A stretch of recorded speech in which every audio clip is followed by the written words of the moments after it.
బుడమేరు వరద బాధితుల సహాయ చర్యలు లోటుపాట్లు కనిపిస్తున్నాయి. వరద నీటిలో చిక్కుకున్న వారిని బయటకు తీసుకురావడంలో వేగం మందగించింది.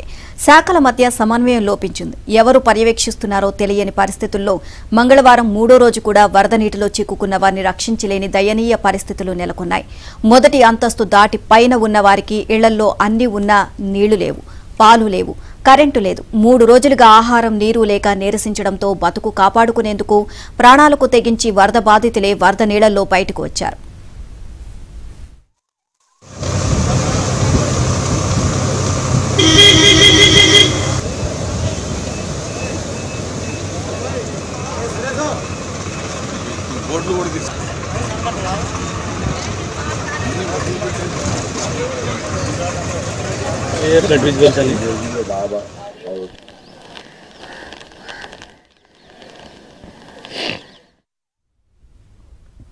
మెడలోతు నడుంలోతున్న నీళ్లలో కర్రలు ఆసరాగా చేసుకుని ఒకరి చేతులు మరొకరు పట్టుకుని ఒడ్డుకు చేరుతున్న వారు కోకొల్లలుగా కనిపించారు.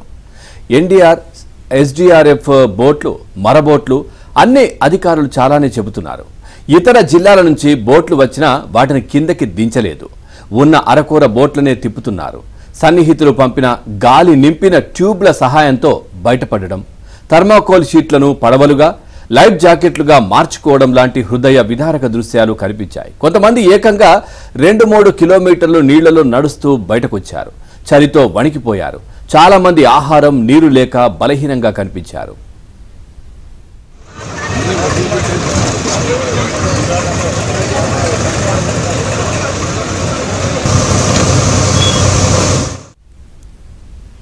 వరద ముంపులో చిక్కుకున్న ప్రాంతంలో 30% ప్రాంతానికి మాత్రమే ఆహారం, మంచినీళ్లు అందించినట్లు అంచనా. ప్రధాన రోడ్ల వెంబడి ఉన్న వారిని మినహాయిస్తే లోపలున్న వారికి గత 3 రోజులుగా ఆహారం అందలేదు. కనీసం మంచినీళ్లు కూడా అందలేదు. అష్ట కష్టాలు పడుతూ బయటకు వచ్చిన బాధితుల్లో ఎవరిని పలకరించినా 3 రోజులుగా తమకు ఆహారం, మంచినీళ్లు అందలేదని వాపోయారు. వరద నుంచి బయటకు వచ్చే వారికి ఆహారం ఇస్తున్నారే తప్ప బయటకు రాలేని వారికి బోట్ల మీద వెళ్లి ఇచ్చే ప్రయత్నాలు సరిగ్గా జరగడం లేదు. Ambapuram, Kandrika, PNT colony, Indira Nayak colony, Andhra Prabha colony వాసులు 3 రోజులుగా మంచినీరు కూడా లేకుండా వెలువెల్లాడిపోతున్నారు. ఇతర జిల్లాల నుంచి వచ్చిన ఆహారాన్ని కూడా సద్వినియోగం చేసుకోలేని పరిస్థితి. ఆహారం పాడైపోతోందని, బాధితులకు పంచాలి అని ఇక్కడి అధికారులకు ఆయా జిల్లాల అధికారులు ఫోన్ చేసినా స్పందన కనిపించడం లేదు. శానిటరీ ఇన్స్పెక్టర్ల కళ్ల ముందే కనిపిస్తున్న ఆహారం తీసుకుని పంపిణీ చేయడం మా వల్ల కాదు, అది మా బాధ్యత కాదు అని తేల్చి చెప్తున్నారు.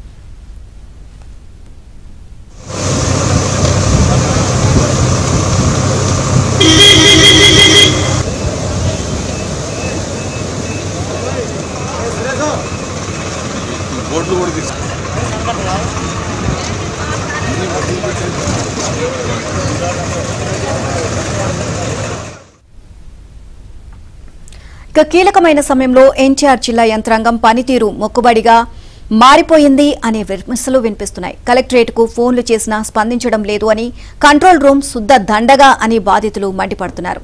ఇక ఓవరాల్ గా ఇదే అంశానికి సంబంధించి మరింత సమాచారం మా కరెస్పాండెంట్ పూర్ణ అడిగి తెలుసుకుందాం. పూర్ణ, మొత్తం కూడా విజయవాడ చాలా వరకు వరద నీటిలో చిక్కుకుపోయింది. దీనికి సంబంధించి చాలా మంది బాధితులు ఎవరికి కూడా తగిన సహాయం అందట్లేదు అని చెప్పేసి చాలా మంది వాపోతున్న పరిస్థితి అయితే కనిపిస్తుంది. ఓవరాల్ గా అప్డేట్స్ ఏంటి దీనికి సంబంధించి?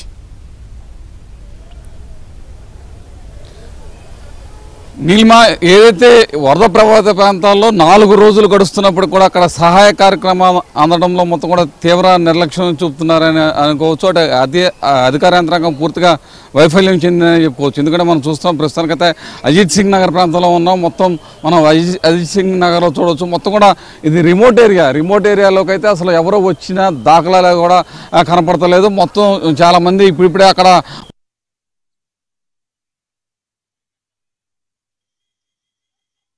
పరిస్థితి కూడా మొత్తం నెలకొంది. ఎందుకంటే ఇక్కడ నుంచి కూడా బయట ఇతర ప్రాంతాలు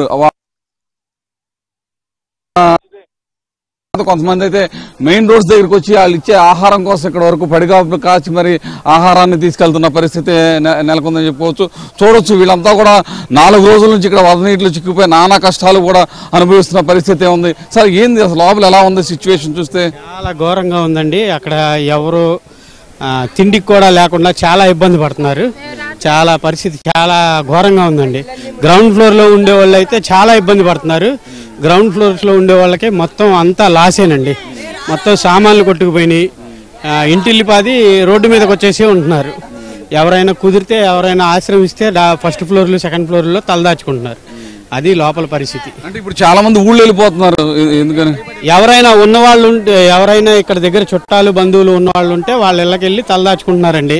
ఈ నీళ్ళు ఎప్పుడు తగ్గితే అప్పుడు వెనక్కి వద్దామనే ఉద్దేశంలో ఉన్నారు. అది దీనికి గవర్నమెంట్ ఏదైనా ప్రత్యామ్నాయం చూపిస్తే బాగుంటుంది అనేది మా ఉద్దేశం. అంటే 3 రోజుల నుంచి ఇలాగే ఉంది అక్కడ. 3 రోజుల నుంచి ఇదే పరిస్థితి సార్. 3 రోజుల నుంచి నేను చిన్నపిల్లల్ని పెట్టుకుని నానా ఇబ్బందులు పడి ఇవాళ నేను మా చెల్లి వాళ్ళ ఇంటికి వెళ్దామని బయలుదేరాను. అది పరిస్థితి. 3 రోజుల నుంచి ఇలాగే ఉంది. సందులో కూడా ఎక్కువ రావట్లేదు. మొత్తం మెయిన్ రోడ్ ఇలాంటి పెద్ద రోడ్లోనే ఉంటున్నారు, కానీ సందులో తిరగడం మాత్రం అసలు కష్టం. ఎన్డీఆర్ఎఫ్ వాళ్ళు కానీ పోలీస్ వాళ్ళు కానీ ఏం వచ్చే పరిస్థితి లేదండి. సందుల్లో ఎక్కడ ఎలా ఉంటున్నాయో ఏంటి అనేది, సందుల్లో ఎక్కడ ఎలా ఏముంటున్నాయో అనేది వాళ్ళు కూడా భయపడి బోట్లు డ్యామేజ్ అవుతున్నాయని సందుల్లోకి రావట్లేదండి. మెయిన్ రోడ్లో మాత్రం ఆహారం పంచడం, నీళ్లు పంచడం చేస్తున్నారు. అంతవరకు అయితే జరుగుతుంది ఇక్కడ పరిస్థితి. పాల ప్యాకెట్లు కూడా అత్యధిక ధరకు అమ్ముతున్నారు. అది ఏం లేదండి, పాల ప్యాకెట్లు వీళ్ళైతే ఫ్రీగానే ఇస్తున్నారు. ఒక్కొక్కరికి ఒక్కొక్కటి ఇస్తే బాగుండిద్ది, కుటుంబానికి 1-2 నిర్ణయించి ఇస్తే బాగుండిద్ది. కానీ అలా కాకుండా ఎవరు ముందు వస్తే వాళ్ళకి ఇచ్చేసి మిగిలిన వాళ్ళకి పంచండి అంటున్నారు. అది తీసుకెళ్లిన వాళ్ళు మాత్రం అధిక ధరలకు అమ్ముకోవడం అది జరుగుతుంది. అంతేగాని వీళ్ళుగా అయితే ఏమి ధర ఏం తీసుకోవట్లేదు, ఫ్రీగానే డిస్ట్రిబ్యూట్ చేస్తున్నారు. వాటర్ కానీ పాలు కానీ ఆహార పదార్థాలు కానీ ఫ్రీగానే డిస్ట్రిబ్యూట్ చేస్తున్నారు. కాకపోతే మెయిన్ రోడ్లోనే డిస్ట్రిబ్యూట్ చేస్తున్నారు. ఇలా సందుల్లోకి అయితే వెళ్ళే పరిస్థితి వాళ్ళది కాదు. ఇంకా దయనీయంగా ఉంది సార్ పరిస్థితి. చెస్ట్ వరకు వాటర్ ఉంది ఇప్పటికి కూడా ఈ రోడ్లో అయితే. కొంచెం వాంబే కాలనీ అటు సైడ్ కొద్దిగా వాటర్ తగ్గిందండి, మోకాళ్ళ లోతు వాటర్ ఉంది అక్కడ. అది రాత్రి మేము వచ్చే టైం కల్లా వాళ్ళు వెహికల్ వెళ్ళిపోతుంది, ఉండట్లేదు. మేము వచ్చే చాలా వరకు ఇబ్బంది పడుతున్నాం. అందజేస్తున్నారు కానీ అందరికీ అందట్లేదు. అందజేయడానికి అందజేస్తున్నారు, మేము వచ్చేలోపు వెళ్ళిపోవటము, చాలా డ్యామేజ్ అవ్వటం, ఫుడ్ చాలా వేస్ట్ చేస్తున్నారు. అందరం అధికంగా తీసేసుకొని దాన్ని తినకుండా పడేయటం, చాలా వరకు ప్యాకెట్స్ కూడా వచ్చేస్తున్నాయి వాటర్లో. చాలా ఇబ్బంది కలుగుతుంది. తిన్నంత వరకు తీసుకున్నా మిగతా వాళ్ళని దాన్ని అడ్జస్ట్ చేసుకుంటారు కదా. అసలు లేని వాళ్ళ పరిస్థితి మరీ దారుణంగా ఉన్నది. 10-15 ప్యాకెట్లు తీసేసుకుంటున్నారు, వాళ్ళు తినక పడేయటం, చాలా వేస్ట్ చేస్తున్నారు. అది కూడా దొరకని వాళ్ళు చాలా మంది ఉన్నారు. చాలా వేస్టేజ్ అవుతుంది. బ్రిడ్జి దగ్గరికి వెళ్ళి అవసరమైన వాళ్ళు తీసుకోవటం లేదు, వేస్టేజ్ ఎక్కువ చేసేస్తున్నారు. అది చూస్తే కడుపు తడుక్కుమంటుంది. ఇప్పుడు తీసుకెళ్ళా అనుకోండి, నేను నా బాబు తింటాం. అక్కడ చూడండి కుప్పలు పడిపోయి ఉన్నాయి. తీసుకునే వాళ్ళు ఎవరు? అసలు వాలంటీర్ పొజిషన్ కరెక్ట్ ఉంది కానీ బట్ ఇక్కడ జనాలు వెళ్ళి పడేసుకొని అవన్నీ చేస్తున్నారు.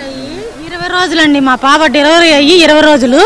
20 రోజుల నుంచి ఏది నిన్న పడవరు అడిగితే మట్టుకు ఒక్కరు రెస్పాన్స్ ఇవ్వలేదు సార్. ఇక్కడ మసీద్ రోడ్లో ఎంత అల్లాడుతుందో పసిబిడ్డ తల్లి. పాల ప్యాకెట్లు అడిగితే పాల ప్యాకెట్లు అందట్లా, వాటర్ అందట్లా, కనీసం ఆహారం అందట్లా. పొద్దున పూటలు వస్తున్నాము, మేము ఈడ్చుకొని నెట్టుకొని వెళ్ళిపోతున్నాం. ఇక్కడ ఏంటంటే మగవాళ్ళు ఎక్కించుకుంటున్నారు, ఆడవాళ్ళు ఎక్కించుకోవట్లేదు. ఏంటి ఏం న్యాయం ఇది? దగ్గర ఉన్న వాళ్ళకి మాత్రం బాగా జరుగుతుంది. దూరం ఉన్నాడు చూసారా వాంబే కాలనీ మన లోపల అదేంటమ్మా చెత్త ఫ్యాక్టరీ దగ్గర, అక్కడ వాళ్ళకైతే పాపం అసలు ఏం అందటం లేదండి. ఈ దగ్గర 4-5 సందులు అయితే హ్యాపీ, అంతా జరుగుతుంది. అంటే దగ్గర కదా, వచ్చేస్తున్నారు, ఎవరు వాళ్ళు పట్టుకెళ్ళిపోతున్నారు. తెల్లారు మీరు కూడా అక్కడ నుంచి వచ్చి ఇప్పుడు తెచ్చుకున్నారు. అంతేనండి, చెత్త ఫ్యాక్టరీ కాడి నుంచి వస్తున్నాం సార్ మేము. మరి ఎక్కడి నుంచి వస్తున్నాం? అంత దూరం నుంచి వచ్చి పొద్దున్నంగా వచ్చి ఈడ్చుకొని వెళ్తున్నాం. మళ్ళీ ఇప్పుడు వెళ్తే ఏ టైంకి వెళ్తాం కూడా తెలీదు. పసిబిడ్డలతో ఏమి దొరుకుతాయో తెలియదు. అక్కడికి వెళ్ళండి అమ్మా, 4 బాటిల్ దొరుకుతున్నాయి, అక్కడికి వెళ్ళండి అమ్మా, ఫుడ్ ఇస్తున్నారని చెప్తున్నారు. వస్తున్నాయి కానీ సరైన పద్ధతిలో ఇది చేతికండు సరైన పద్ధతిలో ఎవరు ఇచ్చేయటం లేదు. అనవసరంగా కింద పడిపోయి కాళ్ళ దగ్గర, జస్ట్ మీ కాళ్ళ దగ్గర చూడండి, ఇప్పుడు అది ఉంటే ఒకరికి ఒక పూట అలా వేస్ట్ చేసేస్తున్నారు.